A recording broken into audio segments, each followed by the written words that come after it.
Hello, I'm Bill Labaris. I'm the Content Director of the Enterprise CIO Forum. And I'm very happy to be joined here today by a friend and colleague from IDG, Michael Friedenberg, who was CEO of IDG Communications US. He's also the publisher of CIO Magazine and CIO.com. Michael, thank you very much for joining me here today. Great to be here, Bill. Thanks for having me. Let's talk about CIOs and strategic partnering today. Absolutely. Historically, Michael, and we've both been around the industry for a long time, CIOs have generally dealt with one major paradigm shift at a time. So it was PCs back 25 years ago, and then client-server computing, and then the internet and the web and so forth. And now it seems they're dealing with multiple of these at once: cloud computing, the explosion of mobility, consumerization of IT, and big data lurking over the horizon. Looking at the past, what does it tell you about how they're going to deal with this today? Well, the one thing I can say for certain is that it's not business as usual, right? So I would say over the past few years, the past 5 to 10 years, technology has really been used to save money. How can you consolidate your data centers? How can you standardize your systems? How you can find efficiencies within your overall organization?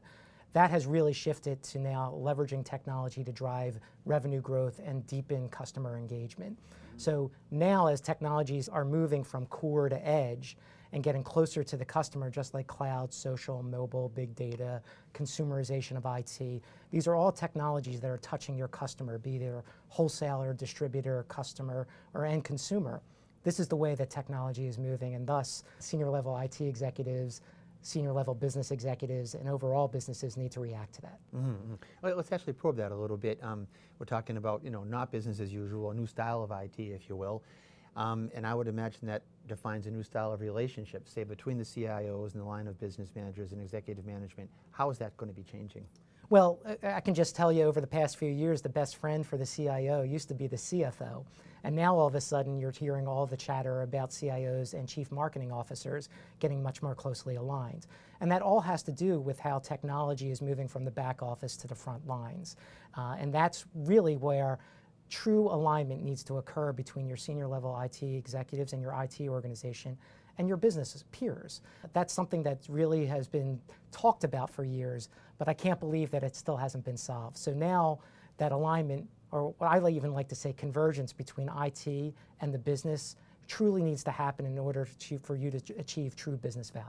Right, if IT is going to be involved in more strategic direction setting for the company, if there's a misalignment between what the marketing people are seeing out there and what IT is driving, you got a problem. Huge problem, huge problem. And I think that's where you're finding most of your true value being driven out of the IT organization right now, because historically they've really been looked at as operators, right? So if you look at the archetypes that a CIO or an IT organization looks at, it's usually operational, transformational, and then the business strategist. Yeah. And for the past few years, it's primarily just been at the operational level of how can I make sure that my systems are secure and sound and stable.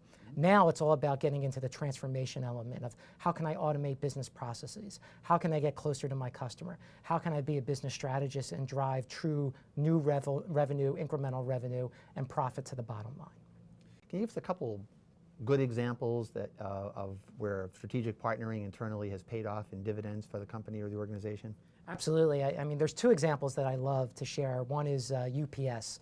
Dave Barnes is the CIO over there. They just actually built a great mobile application called My Choice, which now has 1.4 million subscribers and downloads to it, where as the end consumer, you're able to control where the truck goes. You can tell them where the package needs to be delivered, what time it's going to be delivered, and it really enables the UPS customer to have a deeper engagement with the experience that the UPS service that they're providing. On the NASCAR side, they now launched the Fan and Media Engagement Center, which I think is just remarkable, right? So NASCAR is now collecting information from TV, radio, social, mobile, bringing that all together, analyzing all of that information, and then providing that back in 2 ways. One, to the fan, on where they can understand their racer better and get a deeper experience with NASCAR. And secondly is to the advertiser. So what's the value that NASCAR is delivering to the ultimate fan, and where that advertiser can leverage their experience better with NASCAR. Those are great examples, because UPS has literally remade the logistics business, very, very competitive business. And NASCAR, the way you describe this particular application, is taking information from a lot of disparate sources in different formats. That's big data. and they're synthesizing it and analyzing it and doing something good with it for their own organization afterwards, and their clients who are their their fans. That's right, and I think to me, they're perfect examples of where IT is able to upgrade and heighten their own presence and importance within the organization. No longer are they just looked upon as being back office and making sure the plumbing is properly being attached. Now it's how can they leverage technology to improve overall business value, drive more strategic value, improve and increase the velocity by which your organization is moving and running. To me, those are perfect examples of where IT is really driving a business outcome rather than just supporting an organization. Excellent. Great. Last question, Michael. We talked about internal partnerships that the CIO has to form. Clearly, to get from point A to point B, there's going to have to be deeper relationships with very key strategic external partners, vendors, and so forth. What are the key things that CIOs should be looking for when they're forming these high-level relationships, partnerships?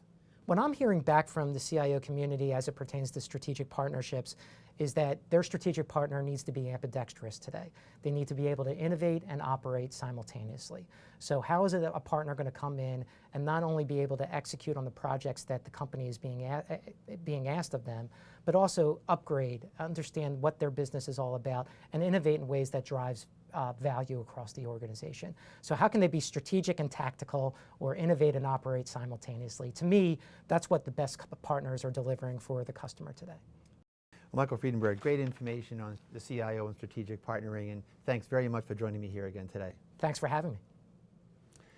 And I'm Bill Labaris from IDG saying thank you very much for joining us today as well.